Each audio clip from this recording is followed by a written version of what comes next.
ఇప్పుడు కృష్ణుడి గురించి ఇంత మాట్లాడుకున్న తర్వాత అమ్మ ఉన్నటువంటి అపోహలు, అనుమానాలు వీటన్నిటి గురించి మాట్లాడుకోవాలనుకున్నప్పుడు కృష్ణ పరమాత్మని పూజిస్తే కష్టాలు తప్పవు అనేది ఎందుకు వచ్చింది? ఎందుకంటుంటారు అలా? డ్రైవింగ్ వచ్చినోడికే కదా నమ్మకం ఉంటేనే కదా మనం డ్రైవింగ్ సీట్ ఇస్తాం. మాకు బాగా కావలసినోడు కదా అని చెప్పి ఆ సీట్లో కూర్చోబెట్టాం. నీకు చాలా తమ్ముడు కావచ్చు, అన్నయ్య కావచ్చు, బావ కావచ్చు, బంధువు కావచ్చు, మిత్రుడు కావచ్చు, డ్రైవింగ్ వస్తేనే ఇస్తాం. నాకు చాలా క్లోజ్ కాబట్టి ఇవ్వంగా. భగవంతుడు కూడా అంతే, నువ్వు పర్ఫెక్ట్ అవ్వాలి అని కోరుకుంటాడు. చెప్పాడు ఆయన భాగవతంలో, కృష్ణ భగవానుడు చెప్పాడు, నేను ఎవరిని ఇష్టపడతానో వాళ్ళ సంపదలు లాక్కుంటాను అన్నాడు.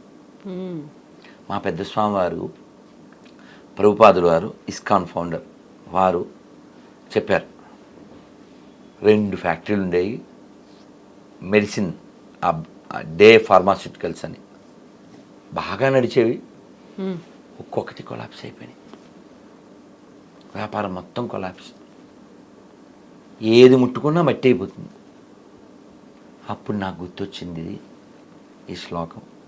ఓ భగవంతుడు నన్ను ఇష్టపడుతున్నాడు అనుకున్నారు. భాగవతం రాయడం ప్రారంభించారు. మాన్యువల్ చేత్తో 3 స్కందాలు సంస్కృతంలో ఉండేవాటిని ఇంగ్లీష్లో. భగవంతుడి పరీక్షలు ఎలా ఉంటాయి చూడండి. ఈయన ఏదో పని మీద బయటికి వెళ్ళి వచ్చేస్తే ఆ 3 బుక్కులు లేవు. భార్యని అడిగారు, ఏమన్నారు, ఇందాక ఈవినింగు టీలోకి నంచుకోవడం బిస్కెట్లు లేవు, అందుకని పాత సామాన్లు కొంటాం వాడికి అమ్మేశారు. షాక్ కదమ్మా కదా. మనం చాలా మెచ్యూర్డ్గా ఉంటే బాగా అర్థమవుతుంది. ఆయన అడిగారు, నీకు బిస్కెట్లు ముఖ్యమా నేను ముఖ్యమా? ఆవిడ చాలా కూల్గా బిస్కెట్లు అని చెప్పింది. ఈ అవమానం కదా, అదేమో హట్టింగ్, ఇదేమో ఇన్సల్ట్.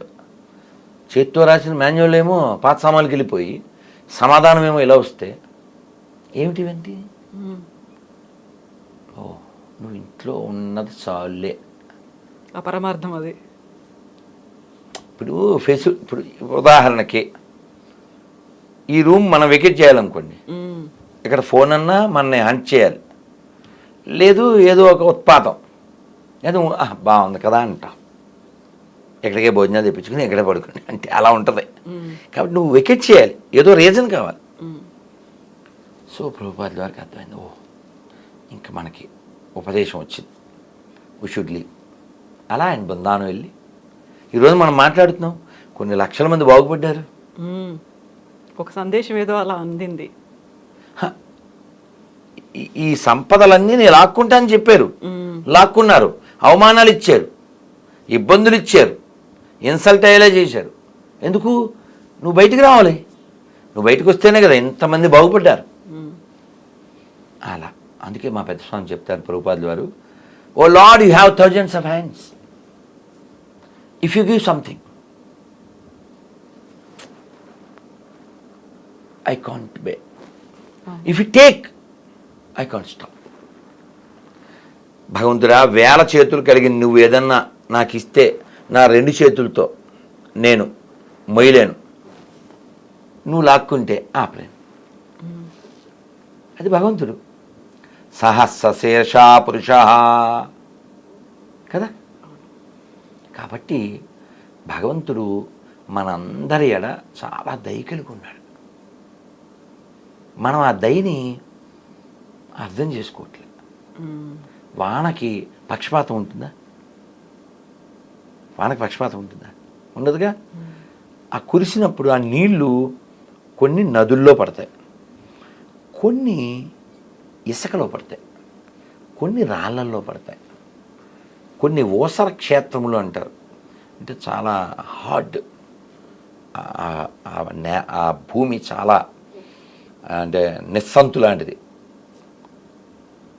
గొడ్రాలు లాంటిది అని అన్నమాట. ఏం మొలవు, పిచ్చి మొక్కలు, ముళ్ళ మొక్కలు తప్ప. అక్కడ కూడా వాన పడింది, కానీ మంచి సుక్షేత్రంలో పడ్డాయి నీళ్లు. ఏముంది? మొలకలెత్తుతాయి. అందుకని మనం అందరం క్షేత్రము అని పిలువబడే ఈ శరీరంలో ఉన్నాం. భగవంతుడు ఎవరు? క్షేత్రజ్ఞుడు. అందుకే 13వ అధ్యాయం క్షేత్రజ్ఞ విభాగం. కాబట్టి బుద్ధిమంతుడైన వాడు ఈ క్షేత్రంలోకి ఎందుకు వచ్చాం, మన ఎవరు ఇందులో ఉంచారు, ఎవరు తీసుకుపోతున్నారు, ఎవరు తోసుకుపోతున్నారు, తర్వాత మనం ఎక్కడికి వెళ్తాం, అసలు ఎందుకు వచ్చాం, ఎక్కడికి వెళ్ళాలి, ఇవన్నీ భౌతికత నేర్పిస్తుంది. మనం చదవాలి, వినాలి. మీరు ఘంటసాల భౌతికత విన్నారు,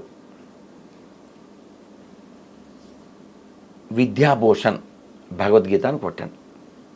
నేను చాలా చాలా ఇష్టపడతాను. చాలా అద్భుతంగా, అంటే తెలుగులో కూడా దాని ట్రాన్స్లేషన్ ఉంటుంది, ఇంగ్లీష్లో ఇంకా చాలా బాగా ఉంది. అది మేము దాదాపు 25 ఏళ్ళ నుంచి వింటున్నాం. వారి గొంతు అద్భుతం. అంటే ట్రాన్స్లేషన్ వేరే వాళ్ళు చేశారు, కేవలం శ్లోకాలు వారివి. అత్యద్భుతమైన గొంతు, అది మామూలు గొంతు కాదు. విద్యాభూషణ్ భగవద్గీత అని కొట్టింది, అద్భుతం. వీళ్ళందరూ మనకి ఎందుకు పాడి, కొందరు రాసి, కొందరు కీర్తనలు, ఇవన్నీ ఎందుకు ఇచ్చారు? కేవలం మనం బాగుండాలి. నందతి నందతి నందతి నిత్యం. మహాత్ములు ఎలా ఉంటారు అని అడిగితే ఇది ఆన్సర్. నందతి నందతి నందతి నిత్యం అంటే ఏమిటి? వారు ఎప్పుడు ఆనందిస్తూ ఉంటారు. ఎవరిలో? ఎవరితో? భగవంతుడితో. నందుడి కొడుకు. నందుడి కొడుకు ఎవరు? శ్రీకృష్ణుడు.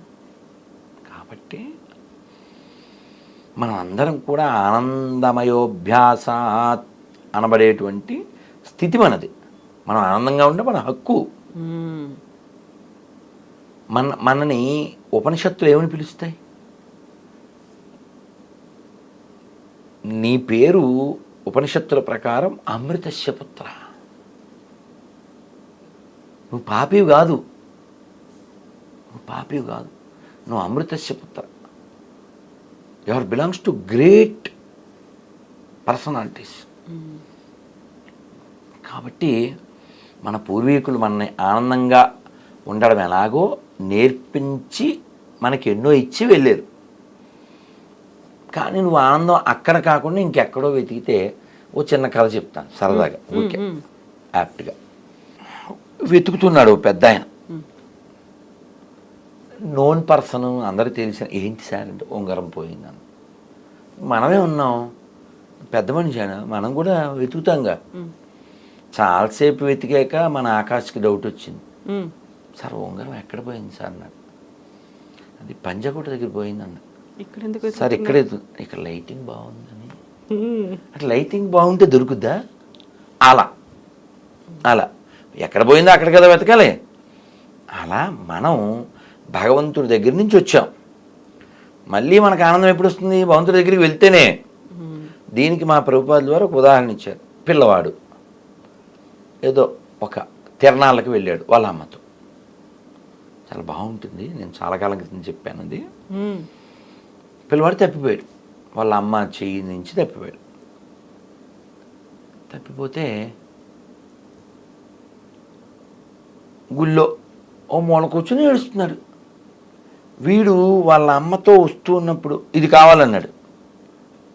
పేదరాలు ఆవిడ, మళ్ళీ కొనుక్కుందామని. కేవలం దండం పెట్టుకుని వెళ్ళిపోవడానికి మాత్రం ఆవిడ దగ్గర శక్తి ఉంది, కొనే డబ్బులు లేవు. ఏదో బుడగలు అడిగాడు, మళ్ళీ అంది. ఏదో తినుమండారం, మళ్ళీ అన్నీ మళ్ళీ మళ్ళీ అంటే లొల్లి ఎందుకు ఈ తల్లి అనుకున్నాడు. మా అమ్మ మంచిది కాదు అనుకున్నాడు మనసులో. సరే మొత్తానికి ఆవిడ చెయ్యాల దండం పెట్టింది, వీడు మిస్ అయిపోయాడు అని ఏడుస్తున్నాడు. మూల కూర్చున్నాడు. అందరూ అమ్మ కావాలి కదా, ఎవరినో చూపించి ఈవిడైనా మీ అమ్మ అని అడిగారు. మంచి పట్టు చీర కట్టుకున్నాడు. మా అమ్మ చాలా బాగుంటుంది అంటున్నాడు. ఈ మధ్యలో ఎవరో వచ్చి విజయలాంటాడు ఒక స్వీట్ తీసుకొచ్చి ఇచ్చాడు. ఇది ఉంటుంది కదా, దాన్ని ఏముంటుంది, పీచు మిఠాయి. వాడు ఇందాక అడిగాడు, ఇప్పుడు చిచ్చి నాకొద్దు. ఏం కావాలి ఇప్పుడు? అమ్మ కావాలి అంతే, సింగిల్ డైలాగ్. మళ్ళీ ఇంకొక అందమైన స్త్రీని చూపించి మీ అమ్మ ఇలా ఉంటుందా అన్నారు.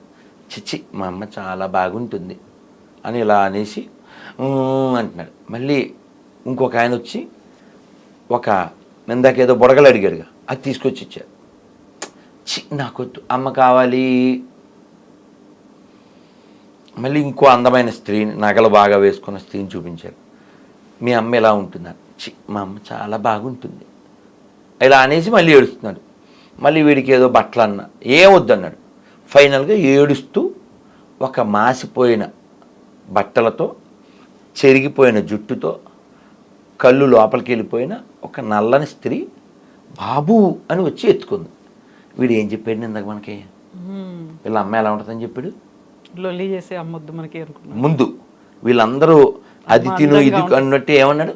అంత ఆ పట్టు చీరావిని, ఆ తెల్లగా ఉండేవాడిని, ఆ బంగారం వేసుకున్నావిని చూపిస్తే ఏమన్నాడు, మా అమ్మ చాలా బాగుంటుంది అన్నాడు. ఇప్పుడు ఈవిడ రంగు, ఈవిడ ఆకారానికి ఆ ముగ్గురు స్త్రీలకి అసలు ఏమైనా సాపత్యం ఉందా? పోనీ ఈ అబ్బాయి అబద్ధం చెప్పాడా చెప్పండి? కాకుంటే వాడి కళ్ళకి అందంగా కనిపించింది, మిస్ అయ్యాడు కాబట్టి. కాదు కాదు, సౌందర్యము అంటేనే అమ్మ. అసలు ప్రపంచంలో అందమైనది అమ్మ ఒక్కతే. అటువంటి అమ్మ మీద శంకరాచార్యుల వారు సౌందర్యలహరి రాశారు. అందుకే సినిమాల్లో పాడుకోవడానికి కాదు, సౌందర్యం అంటే అమ్మదే. ప్రపంచంలో అమ్మ కంటే అందమైంది ఇంకెవ్వరు ఉండరు. మొన్న శివరాత్రి మా అమ్మ పుట్టినరోజు, అదే రోజు మహిళా దినోత్సవం. సో నా జీవితంలో నాకు పరిచయమైన మొట్టమొదటి మహిళకి నా సాష్టాంగం అని స్టేజ్ మీదే సాష్టాంగం చేసి అక్కడ ఉన్న తల్లులందరికీ కూడా సాష్టాంగం చేసి నా ఉపన్యాసం ఇచ్చాను. కాబట్టి ఈ ఉదాహరణ ఎందుకు అంటే, పిల్లవాడికి వాళ్ళ అమ్మ వచ్చిన తర్వాతే మనశ్శాంతి వచ్చింది, సంతోషం వచ్చింది. ఆ బొమ్మలు, ఆ పీచు మిఠాయిలు, ఆ బట్టలు ఏవి సంతోషాన్ని ఇవ్వలేదు. అలా ఈ ప్రపంచంలో నువ్వు భగవంతుణ్ణి పొందితేనే నీకు నిజమైన ఆనందం. ఈ కనబడేవేవి కాదు, అసలది, అది దాని అర్థం.